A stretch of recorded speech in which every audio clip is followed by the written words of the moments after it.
A wart is what you'll find commonly on your hand, and a verruca is what you'll find on your foot. It's both the same condition, they're both a viral infection of the skin, but that's the way in which we distinguish between the two. The bottom of the foot is a common place, but it can occur anywhere on the foot.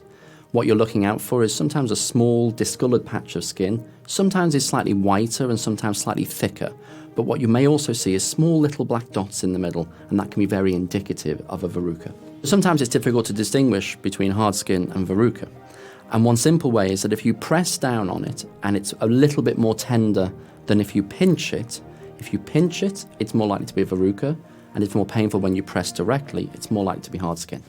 As the verruca is a virus, we're not always sure exactly where we first contracted it, and it can take sometimes quite a long time to develop before it becomes really noticeable. Therefore, it really is important the moment you do consider there's something wrong, is to have it dealt with sooner rather than later. When considering treatment options for a verruca, there are three real ways in which we can look at it. The first is do nothing. The body will look to a way of managing itself and the verruca can go.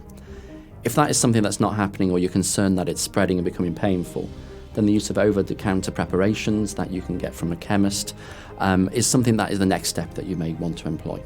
If that's not an option that really is working for you, then seeking professional advice from a podiatrist may look to employ some other options, including cryotherapy, or in some cases sort of minor surgical procedures to manage this more complex and painful presentation of your verruca.